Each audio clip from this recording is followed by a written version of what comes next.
Assalamualaikum warahmatullahi wabarakatuh. Halo teman-teman semua, perkenalkan saya Desta Mentari Putri dari S1 Akuntansi Fakultas Ekonomi Universitas Sultan Agung Semarang. Pada kesempatan kali ini saya akan mempresentasikan mengenai expenditure cycle atau siklus pengeluaran pada usaha camilan G&D Foodies. Sebelumnya, saya akan menjelaskan terlebih dahulu usaha camilan G&D Foodies, yaitu usaha dagang yang menjual keripik kaca atau yang lebih dikenal sebagai kripca dan bakso goreng atau yang dikenal sebagai basreng.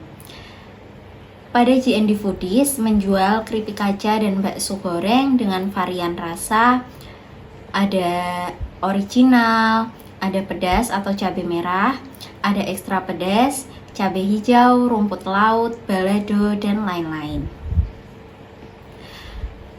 Pada kesempatan kali ini saya akan menjelaskan tentang siklus pengeluaran dari G&D Foodies. Namun sebelumnya saya akan menjelaskan terlebih dahulu apa itu sistem informasi akuntansi.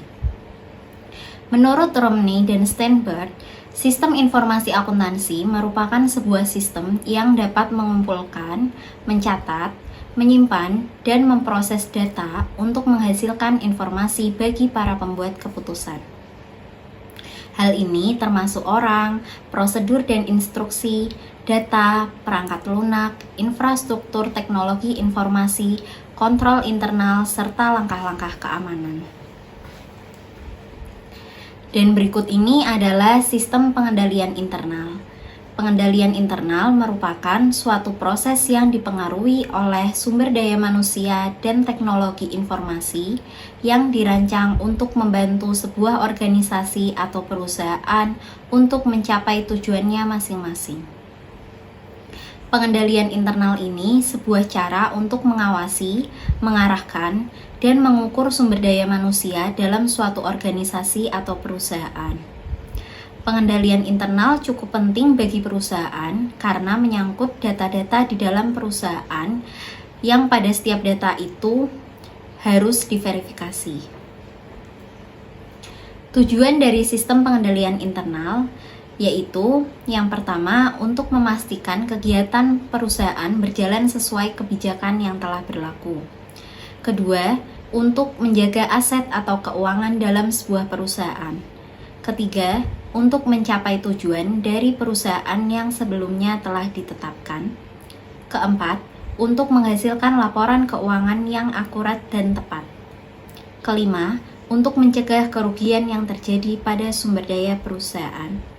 Keenam, untuk memastikan sudah dipatuhinya kebijakan yang ditetapkan oleh manajemen perusahaan.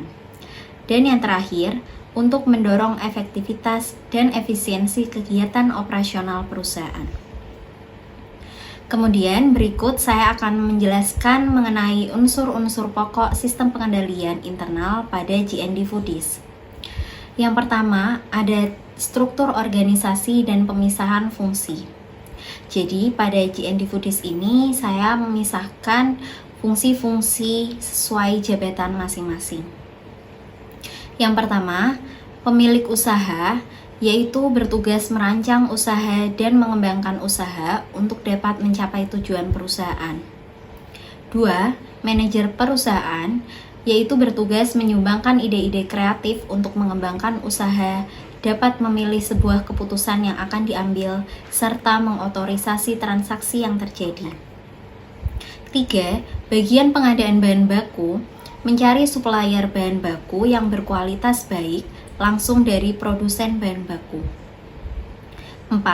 Bagian penyimpanan bahan baku, bertugas menjaga bahan baku agar tetap berkualitas baik dengan disediakan gudang yang memadai untuk menyimpan berbagai macam bahan baku yang akan diolah, serta selalu melakukan update stok bahan baku. 5. Bagian proses produksi bertugas mengolah bahan baku menjadi barang jadi, yaitu keripik kaca dan bakso goreng. 6.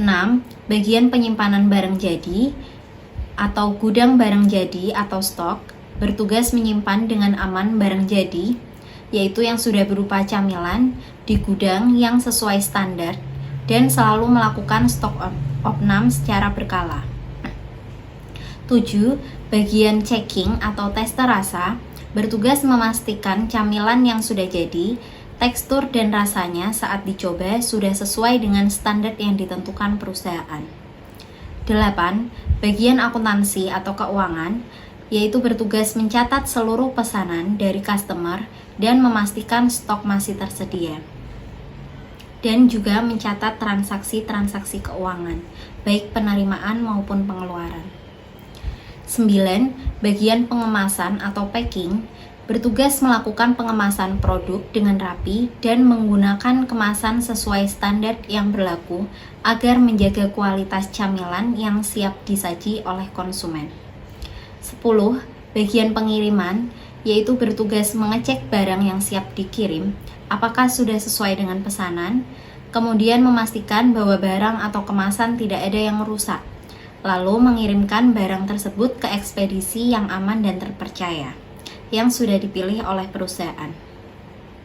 11. Bagian marketing atau promosi, yaitu melakukan promosi secara langsung melalui bazar, pameran, dan event-event besar maupun tidak langsung, yaitu melalui sosial media. Kemudian, yang kedua ada kriteria sumber daya manusia, yaitu karyawan yang direkrut dalam perusahaan adalah karyawan yang mutunya sesuai dengan tanggung jawabnya. Jika perusahaan memiliki karyawan yang kompeten dan jujur, unsur pengendalian yang lain dapat dikurangi sampai batas minimum dan perusahaan tetap mampu menghasilkan pertanggungjawaban keuangan yang dapat diandalkan. Kemudian ada transaksi. Pada setiap transaksi pengeluaran dan penerimaan dicatat oleh bagian akuntansi yang kemudian akan digunakan untuk menyusun laporan keuangan.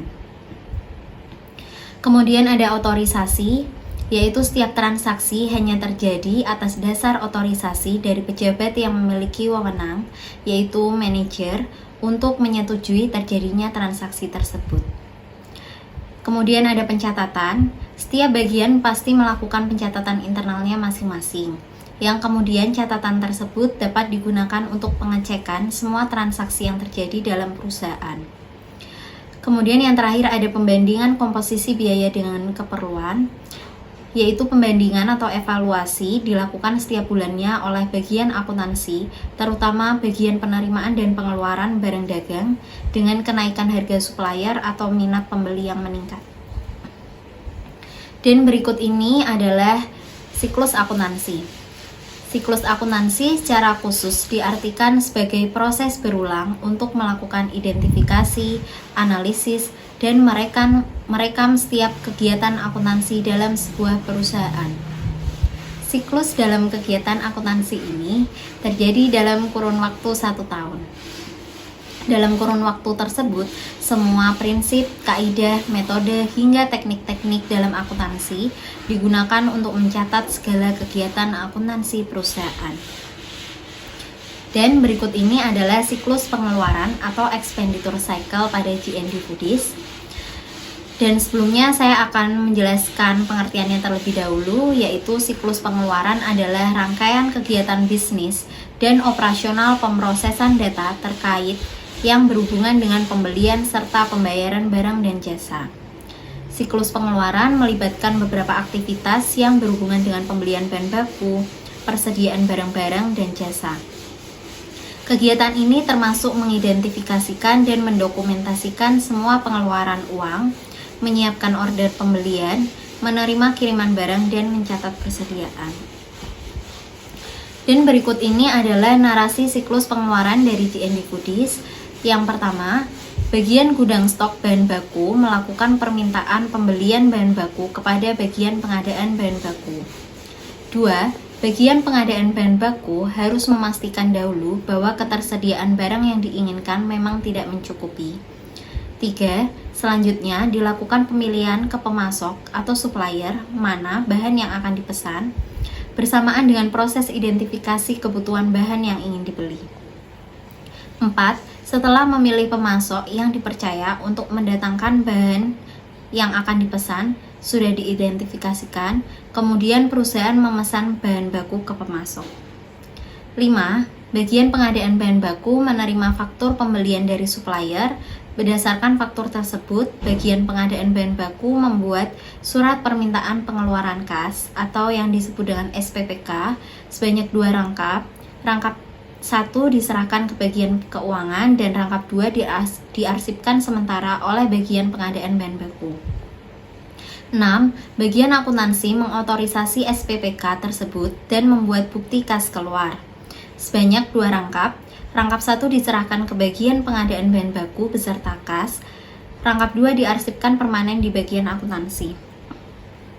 7. Bagian pengadaan bahan baku menerima kas dan melakukan pembayaran ke supplier atau pemasok. 8. Bagian pengadaan bahan baku menerima nota pembayaran dari supplier. 9.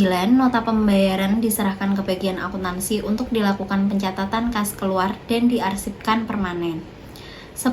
Persediaan bahan baku diterima bagian pengadaan bahan baku dan langsung diberikan ke bagian gudang bahan baku dan tercatat menambah persediaan bahan baku. Sekian atas presentasi yang dapat saya sampaikan. Terima kasih semua yang sudah menonton. Wassalamualaikum warahmatullahi wabarakatuh.